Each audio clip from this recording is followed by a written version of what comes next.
The first time I sat in this office, doctor, I lied to you.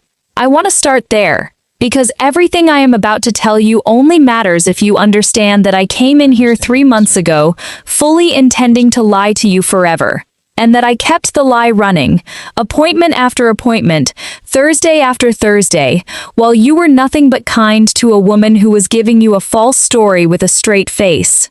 Before I take you back to where it all began, tell me in the comments, which country are you watching from? I want to see how far this story travels. And do me one quick favor, hit that subscribe button and smash the like. It's free, it takes 1 second, and it means you won't miss what happens to her next. If you believe no one, no matter how rich, no matter how powerful, has the right to touch a woman's body without her permission, then that button says you're standing with her. Now, get comfortable, because everything you're about to hear, she told a doctor in one afternoon, and by the end, you'll understand why he risked everything to help her. I had the story rehearsed. I had practiced it in the motel mirror until my face stopped flinching on the hard parts. A one-night thing.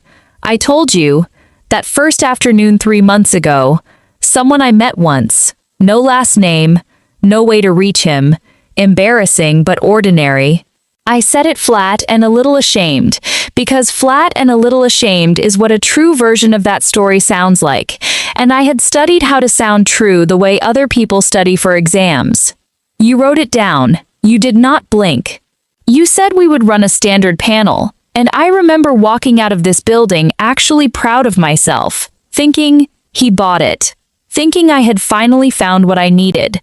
A good doctor who would deliver this baby and ask me nothing. A clean transaction, prenatal care with no questions attached. That was all I wanted from you. I want to be honest about that. I did not come here looking for a person. I came here looking for a service, because people had stopped being safe. Then, last Thursday, you called me back in, and you had my chart open on the desk, and you did the thing that ruined my whole plan.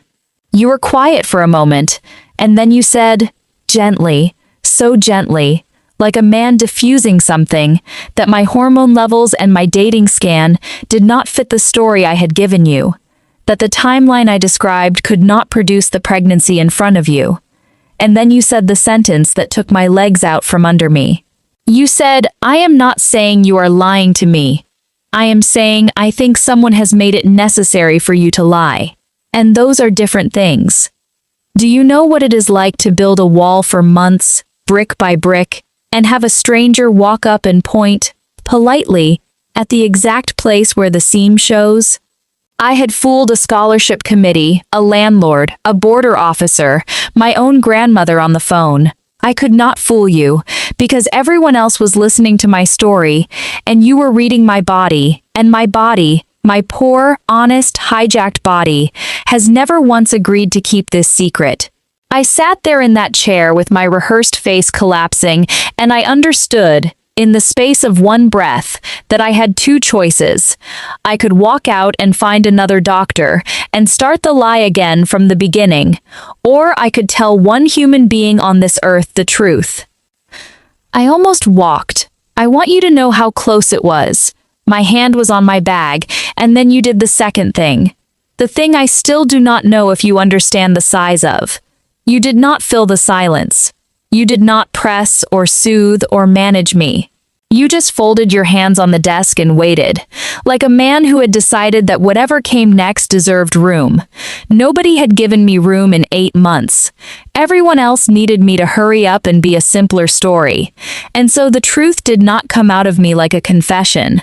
It came out like a damn failing. It is still coming out. That is what today is. You asked me to come back so we could, as you put it, start from the actual beginning. So here I am. Here is the actual beginning. My name is Zoe Carter. I am 27 years old. I was born in Atlanta, Georgia, and I was raised by my grandmother in a small brick house off Cascade Road. And until 4 years ago, I believed that the worst thing that had ever happened to me was losing both my parents before I was old enough to remember their faces. I know better now. I know that there are worse things than grief. There are things done to your body while you sleep, things planted inside you by people who smile while they do it. And there is a special kind of horror in waking up already changed and being told by everyone around you that you must have changed yourself. I am 12 weeks pregnant. I have not been with a man in over 2 years. There was no one-night thing. There was no man with no last name. I need you to sit with the real sentences the way I have had to sit with them, because that is where my whole nightmare lives, in the impossible space between them, pregnant and untouched. Let me go back to Seoul. That is where it starts. I came to Seoul on a design scholarship when I was 23. I want you to understand what that meant to me, because if you do not understand how much I wanted it, you will not understand how easily I was caught. I grew up with a grandmother who counted quarters at the kitchen table.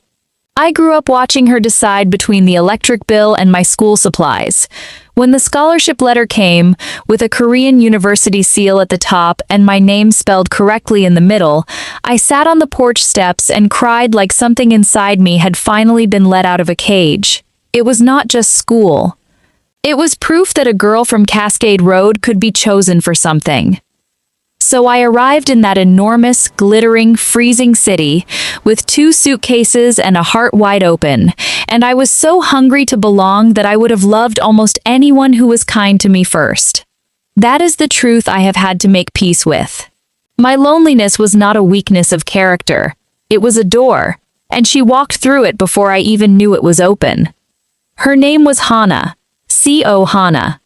I met her in my first design seminar, and she was everything I was not.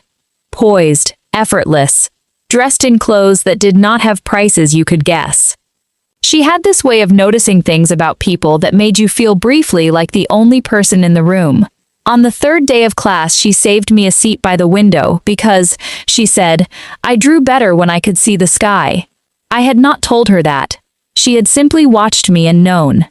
At 23, in a foreign country where I could barely order coffee, being watched that closely by someone that beautiful felt like being loved. I did not yet understand that being watched that closely can also be the first stage of being hunted. Hana decided we were sisters. That is exactly how it happened. She decided it, the way she decided everything, and the world rearranged itself to agree. Within a month, she had me moving out of the cramped student housing I shared with 2 other girls and a heater that only worked when it felt like it, into the spare room of an apartment her family owned. When I told her I could not accept that kind of charity, she said it was not charity if I was her sister, and that she had already decided I was. She said it lightly, like a joke. I have replayed it 1,000 times since, and I hear the steel under it now. She had already decided. About all of it. I just did not know how much all of it would come to mean. For 2 years, doctor, that friendship was the best thing in my life, and I will not pretend otherwise, because the pretending is what other people want, and it makes the story cleaner and less true. Hana was funny in a dry, private way that took time to earn. She remembered everything. The name of my grandmother's church, the way I took my tea, the date of my mother's death, which I had only mentioned once. When I was sick, she appeared with soup.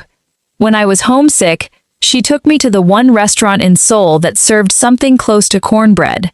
She told me we were 2 women the world had underestimated.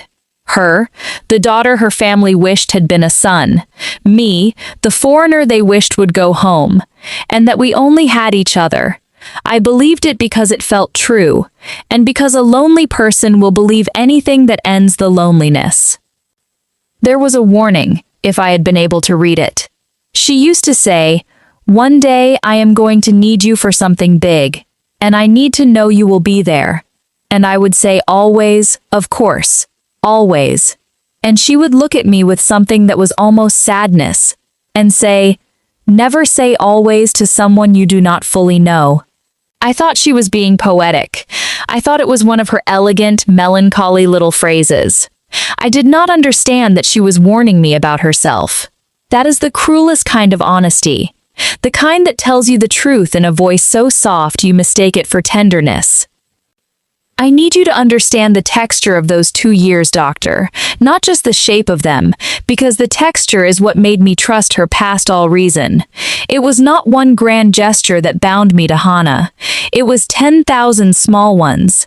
It was the way she learned that I could not sleep during the monsoon rains, because they reminded me of the night my grandmother's roof leaked in Atlanta, and how, without me ever asking, she began leaving a small lamp on in the hallway between our rooms, so that if I woke, I would not wake into total dark. It was the way she noticed I sent money home every month, and never once mentioned it. But somehow, the grocery cupboard was always fuller than my share of the rent could account for.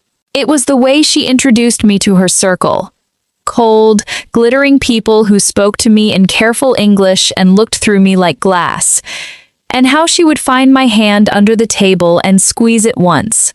A private signal that meant, I see you even if they do not. When you have spent your whole life being the girl who was chosen for nothing, being chosen so completely by someone so luminous, does something to your judgment. It does not make you stupid. It makes you loyal in a way that overrides the small alarms your instincts try to sound. I trusted her with the deepest thing I had, which was the story of my mother. I told Hana what I have told almost no one, that I do not remember my mother's voice, that I have exactly one photograph of her, that my grandmother refuses to speak of how she died, and that the great silent ache at the center of my life is the shape of a woman I was too young to keep. Hana held that story like it was made of glass. She never once used it against me, not even at the end. I say that in her defense, though God knows she has little defense left. She guarded my mother's memory even while she was plotting to make me a mother against my will. That contradiction is Hana entire. She could cradle the tenderest thing about you in one hand and drive a knife in with the other, and feel, sincerely, that both hands belong to a person who loved you. We traveled together twice. Once to Busan, where we sat on the beach at night and she told me she envied that I could cry, that she had been raised in a family where a daughter's tears were a form of failure, and that somewhere along the way she had simply stopped being able to do it. Once to Jeju, where we hiked a volcanic trail, and she got quiet at the summit and said, looking out at the sea, that she sometimes felt she had been born into the wrong life, that there was a version of herself who was free and ordinary, and loved for no reason, and that she could only see that version when she was standing next to me. I thought it was the most intimate thing anyone had ever said to me. I understand it differently now. I think she was telling me, in the only way she knew how, that she saw me as the freedom she could not have, and that a person who sees you as the thing they are missing will, eventually, try to take it. I have to tell you about her marriage, because her marriage is the engine of everything that happened to me. Hana was married to a man named Daniel Seo.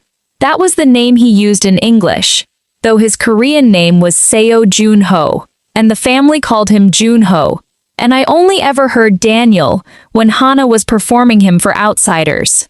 The Seo family was old money, the kind of soul money that owns buildings you can see from any high window, the kind that measures a person by their usefulness to the bloodline and nothing else. And in that family, a wife had exactly one job that mattered above all others. She was to produce a son, an heir, a continuation. Hana could not. For the first 2 years of her marriage, she tried and failed, and tried and failed, and I watched what that failure did to her. I watched her come home from family dinners hollowed out, saying they looked at her like an empty vase, a beautiful empty vase, a thing that had failed at the only function that gave it worth. I told her she was not a vase. I told her she was a person. I believed those words with my whole chest, and she would smile at me the way you smile at a child who does not understand how the world works, and she would say, "You are the only one who thinks so." I pitied her, doctor.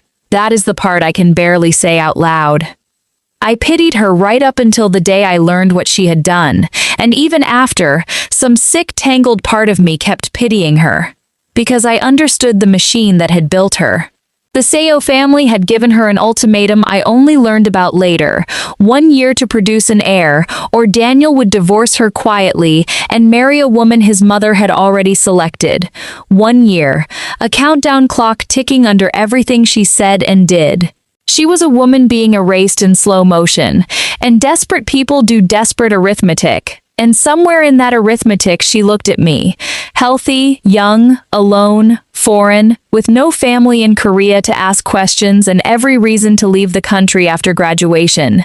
And she did not see a sister anymore. She saw a solution. The Seo matriarch was a woman named Seo Myung-hee, and I met her only twice, but both times I came away feeling as though I had been appraised and filed.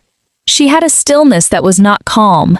It was the stillness of a hawk on a branch. At the first dinner, she asked me 3 questions about my family, my parents, my lineage, and I thought she was making polite small talk with her daughter-in-law's foreign friend. I answered honestly. I told her my parents had passed, that I was raised by my grandmother, that I did not know much about my father's side. I watched something flicker behind her eyes when I said that, a small sharpening, and I mistook it for sympathy. It was not sympathy. I understand now that it was recognition. She was not asking to be polite. She was confirming something she already suspected. I walked into that dinner as a guest and walked out as a candidate, and I had no idea I had been in an interview at all. Daniel himself was a ghost in his own marriage. He was handsome in an assembled, expensive way, and he moved through rooms as though he had been trained since birth to occupy them, without ever quite being present in them. He did not love Hana. I do not think Daniel Seo was capable of love in any form I would recognize. Having been raised by a mother like Myung-hee to see marriage as a merger and a wife as an asset with one deliverable. What he wanted was what a son would make of him inside that family. Finally worthy, finally secure, finally the heir who had produced an heir. Hana used to say that in that house, love was not the currency, and she was right. But she said it as a complaint, not understanding that she had absorbed the same exchange rate. She measured herself in the family's coin, even as she hated the family for minting it. That is what money like that does to the people inside it. It gets into the blood and teaches them to see other human beings as either assets or obstacles. And I was about to be reclassified from friend to asset without anyone telling me the paperwork had gone through. I did not know I had been solved. I thought I was still being loved. Looking back, the questions started months before anything happened. She began asking me strange things, whether I had ever thought about my own fertility, whether I knew if my body worked the way it should. She framed it as envy. I was so healthy, I glowed. I was everything the doctors kept telling her she was not. I told her to stop comparing herself to me, that her worth was not her womb. She agreed with her mouth and disagreed with her eyes. She was not envying me. She was assessing me. She was a woman standing in a field, deciding which tree was strong enough to hold the weight she needed to hang on it. There was a clinic.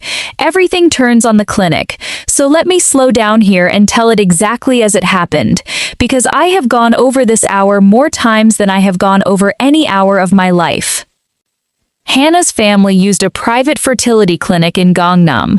Marble floors, no other patients in the waiting room. A silence so thick and expensive it made you whisper. One afternoon she told me the clinic was offering free wellness screenings that month. A full panel, she said. Hormones, vitamins, general health. She said I was always tired and always pale, and that I worked 2 jobs on top of school and never let anyone take care of me, and that just this once I should let someone take care of me. She said it as a gift. Everything she ever did to me, she wrapped in the language of love. I want you to understand that, because from the outside, people assume I ignored red flags, and I did not ignore them. She painted every red flag the color of kindness before I ever saw it. I said yes. Of course I said yes. When you have grown up counting quarters and someone offers you free medical care from a marble clinic, you say yes, and you say thank you, and you feel guilty for how grateful you are. I even thanked her in the car on the way there. I remember that. I remember thanking her. At the clinic, they were gentle and professional. They said they would run a full wellness panel, nothing invasive. Then a doctor said they would give me something mild to help me relax for the imaging portion. A light sedative, standard procedure. Many patients get anxious. It helps them get clearer results. I remember a small flinch going through me. A tiny animal instinct that said, "This is more than blood work." And I remember overriding it.